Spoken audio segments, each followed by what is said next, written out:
Une IA pour la prise vocale de rendez-vous en radiologie, est-ce que c'est possible? Bah oui, puisque vous l'avez fait dans votre boîte qui s'appelle Vocca, V-O-C-C-A. Elliot Offenberg, pourquoi s'attaquer à la prise de rendez-vous par IA? Dans l'équipe, on est passionné de technologies qui peuvent simplifier la vie de tout le monde. Et en fait, on s'est rendu compte que le téléphone dans les centres médicaux, c'était un enfer. De un, ça répond pas beaucoup. Il y a 40% des appels qui vont dans le vent. Il y a des temps d'attente. Les secrétaires détestent ça parce que les prises de rendez-vous, c'est une partie qui est très machinale et répétitive. Et du côté du centre, ça coûte extrêmement cher. On a eu la statistique que juste en Angleterre, les centres de la NHS, ils dépensaient 2,5 milliards par an sur du télésecrétariat. Alors les secrétaires, justement, comment elles voient l'IA débouler dans leur vie de tous les jours? Elles voient que ça va leur prendre leur boulot, en fait. Et je pense qu'elles se disent que c'est un peu comme les radiologues. La radiologie en IA, ça allait très vite et ça a énormément aidé les radiologues. J'imagine qu'il y avait toujours certains qui ont eu un peu peur quand ils ont vu une IA analyser les images. Et pour les secrétaires, c'est pareil. En fait, elles sont très contentes que la partie qu'elles aiment le moins faire, qui est la plus répétitive, elles puissent s'en débarrasser. Et franchement, on a des super retours des secrétaires qui gagnent 4 heures par jour en moyenne avec cet outil. Alors l'autre avantage, c'est que on peut appeler à toute heure et puis il n'y a pas de vacances. Hein. Là, il y a quelques Donc le cabinet est joignable tout le temps, en fait. On a eu Noël et le jour de l'an. Et pendant ces 2 jours, il me semble qu'on a pris 900 rendez-vous pendant Noël et le jour de l'an. C'était pas possible l'année dernière. Comment ça marche? Téléphone, ordi, ça marche sur les deux? Ouais, alors là, on s'est rendu compte que le téléphone, c'était vraiment la principale manière de prendre rendez-vous, à part si c'est par des plateformes de prise de rendez-vous. Et donc, on a pris, c'est principalement par ça que les patients passent. Ils peuvent appeler, parler en langage naturel, prendre leur rendez-vous. Et j'imagine que vous voulez. Eh bien oui, je vais essayer. Hein. Voilà, donc j'appelle. Il y a quelqu'un qui répond. Bonjour, je voudrais prendre un rendez-vous. Quel type d'examen souhaitez-vous et pour quelle partie du corps? J'ai une ordonnance pour une échographie abdominale. Pouvez-vous me confirmer que vous souhaitez bien un rendez-vous pour une échographie abdominale? Oui. Pour cet examen, il est nécessaire de venir à jeun. Ne pas manger, ni boire, ni fumer dans les 6 heures précédant l'examen. Souhaitez-vous connaître la date du prochain rendez-vous ou souhaitez-vous une date précise? Oui, le prochain rendez-vous, s'il vous plaît. Bon, alors on ne va pas faire toute la démo, hein. On voit que ça marche pas mal, hein, finalement. Si j'appelle régulièrement, elle va me reconnaître, elle va me dire « Bonjour Jean-Claude, du JT de la radiologie, c'est encore vous pour une échographie abdominale ?» C'est une très bonne question. Le gros de notre travail, ça a été aussi de travailler avec les RIS, de s'interconnecter avec eux. Et donc en fait, dès que vous avez un fichier patient, on va retrouver votre numéro de téléphone et on va directement vous demander si vous êtes bien la personne qu'on a trouvée.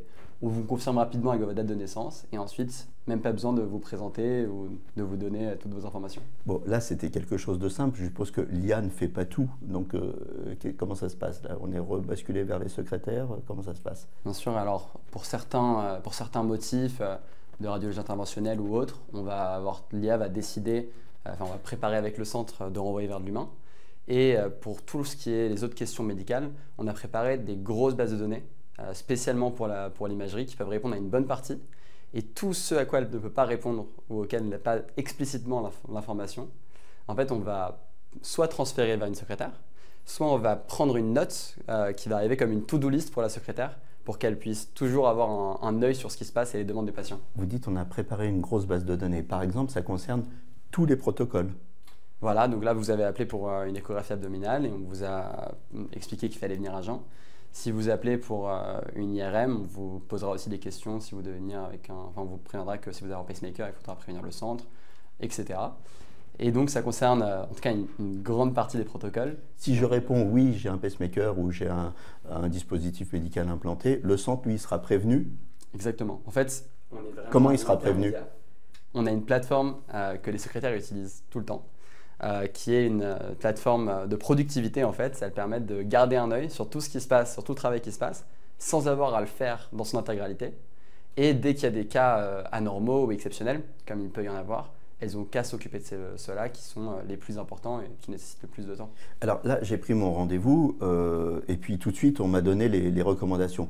Je n'ai pas forcément un papier sous la main, puis je ne vais pas aussi vite que l'intelligence artificielle. Qu'est-ce que je reçois derrière? Je reçois quelque chose, je reçois un SMS, je reçois un email qui me précise tout ça? Bien sûr. L'email, en général, c'est le centre qui l'envoie. Nous, dès que vous avez pris rendez-vous, on vous reconfirme avec le SMS pour que vous ayez bien la double confirmation. Et pour certains centres aussi, on les met directement disponibles sur WhatsApp ou sur SMS avec ce système aussi, la même IA de chatbot pour que les patients puissent continuer à interagir avec leur centre. Et donc c'est un niveau très agréable. En fait, le centre est toujours disponible. Et alors, par exemple, j'ai 2 examens à faire. J'ai une échographie abdominale et puis j'ai, je ne sais pas quoi, un scanner, un truc derrière. Je vais être obligé d'appeler 2 fois l'IA, essayer d'avoir les rendez-vous les plus connexes possibles, ou alors je vais pouvoir enchaîner et dire à l'IA, bah tiens, tant que vous y êtes, j'ai un deuxième rendez-vous. Ben alors ça paraît simple, mais c'était un énorme travail qu'on a dû faire. Gérer les doubles rendez-vous. Donc vous pouvez le faire, ça? Ouais, on le fait totalement. En fait, sur les centres qui le proposent, on commence directement par poser si la personne souhaite 1 ou 2 examens. Et quand c'est 2 examens, on fait en sorte de trouver des moments dans lesquels on va prendre les 2 examens en même temps. Et ça, c'était un gros travail qu'on a réussi à faire. Alors là, je me place du côté du radiologue. J'ai plusieurs sites. Donc, est-ce qu'il va me falloir une IA par site et tout ça va être bien séparé, bien segmenté, ou alors vous allez pouvoir dire à l'IA, hey, tiens, tu n'as pas de rendez-vous à cet endroit-là, mais il y a la possibilité de faire l'examen équivalent dans l'autre site. Ce qui est génial avec l'IA, c'est qu'on peut lui donner des outils. Et donc en fait, chaque site a sa propre IA, mais quand on a des réseaux de centres, on apprend à chacune des IA, les outils qu'elle peut utiliser.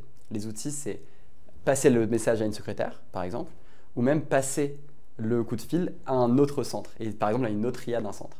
Et donc on a fait ça plusieurs fois où il y a des centres qui n'ont pas de scanner, et si quelqu'un par exemple, ou pas d'IRM, si quelqu'un veut prendre un IRM, on va permettre à l'IA d'aller passer le coup de fil à une autre IA qu'elle connaît. Bon, j'ai du mal à vous piéger, mais allez, je vais encore essayer. Les accents. On sait qu'à Sarcelles, par exemple, je crois qu'on parle 115 langues différentes, avec des accents. Alors là, l'IA, hein, elle est piégée, non? Alors, on n'a pas encore fait un cabinet à Sarcelles, mais on en a fait pas mal dans la couronne. Et on s'est confronté à 2 problèmes, les accents et les noms de famille, qui peuvent être variés et assez compliqués pour l'IA à reconnaître. On peut dire que parfois l'IA peut être un peu raciste.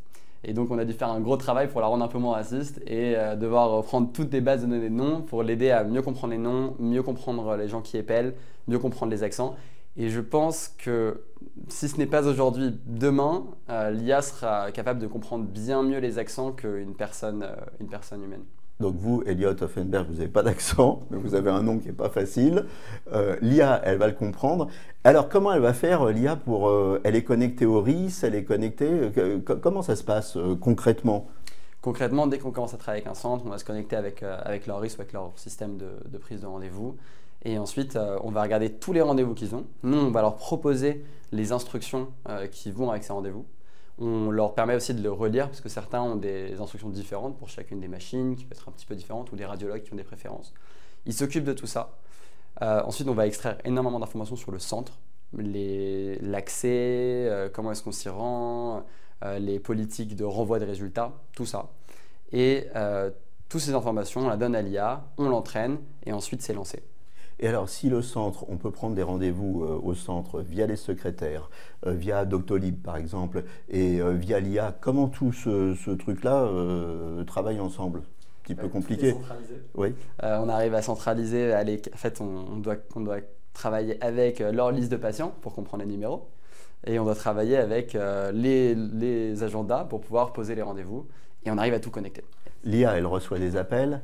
Est-ce qu'elle en passe aussi? Ça, en fait, il y a aussi ça prend énormément de temps aux secrétaires de parfois encore rappeler les patients pour bien leur confirmer les rendez-vous. Pas seulement envoyer un SMS de rappel, mais vraiment les confirmer.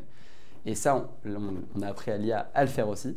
Elle rappelle les patients, elle les confirme et elle leur donne aussi les instructions et vérifie si tout... Et si je ne réponds pas? Si vous ne répondez pas, oui. Elle vous rappelle. Et si vous ne répondez pas une 2e fois, on ne va pas vous rappeler une 3e fois, mais on vous laisse un message. Vous êtes chiant, vous avez réponse à tout. Alors, est-ce que c'est opérationnel ou est-ce que c'est en cours de développement tout ça? Alors, on est opérationnel et on a la chance de travailler avec des clients extraordinaires. On est sur 50 sites aujourd'hui. On est censé en déployer encore une cinquantaine dans les... Vous êtes opérationnel depuis combien de temps? On est opérationnel depuis juillet. Juillet, 50 sites déjà. Exactement. Et là, par exemple, le mois dernier, vous avez fait 15 000 appels, hein, c'est ça? Non, c'était la semaine dernière. Ah, la semaine dernière. La semaine dernière, on a pris 15 000 appels traités par l'IA. Sur le mois, on est à plus de 50 000. Et combien de mécontents? Alors ça, on ne les calcule pas, mais parce qu'en fait, on essaie de toujours rendre les gens contents. Donc si jamais il y a un problème avec quelqu'un qui n'arrive pas à trouver sa solution, il faut toujours se concentrer aussi sur passer sur l'humain. Et donc là, ça part dans la fameuse to-do list, et la secrétaire, elle a une to-do list et elle rappelle les gens. Bon, alors c'est super, tout ça, combien ça coûte? C'est 3 fois moins cher que tout ce que peut coûter un télésecrétariat. Donc on a des prix où on vend par pack d'appels. Et donc le pack d'appels les plus petits, ça va être dans les alentours de 40 centimes.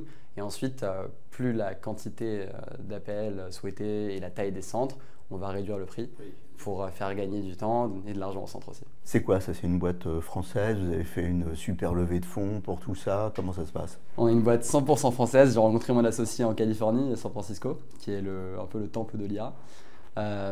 Lui, bien plus que moi, avait un parcours qui est extrêmement ingénieur, avec des spécialités en IA, et il était à Télécom aussi, qui est donc l'école des télécoms, et aussi en même temps à Polytechnique HEC. Donc il y avait cette spécialité, on s'est rencontrés là-bas, et on a vu quelques boîtes comme ça commencer aux États-Unis, et on s'est dit qu'on n'allait pas rester derrière, et qu'on allait faire comme eux, mais encore mieux qu'eux. Et donc et vous avez levé combien alors? On a levé la modique somme de 1 500 €. Donc vous avez tout fait vous-même? On est 100% autofinancé. Donc vous avez levé beaucoup de matière grise? Exactement.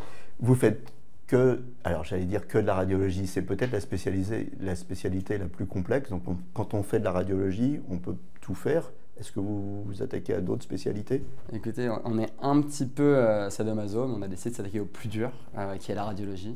Mais notre spécificité, notre cœur de métier, c'est le médical. Donc on fait uniquement du médical, mais on fait aussi de l'ophtalmologie, avec par exemple le groupe Clarity, on fait aussi du dentaire, avec Grand Dental. Enfin, on a une multitude de clients à travers plusieurs types de centres, et on fait aussi maintenant des plus grandes cliniques multipratiques et des petits hôpitaux privés.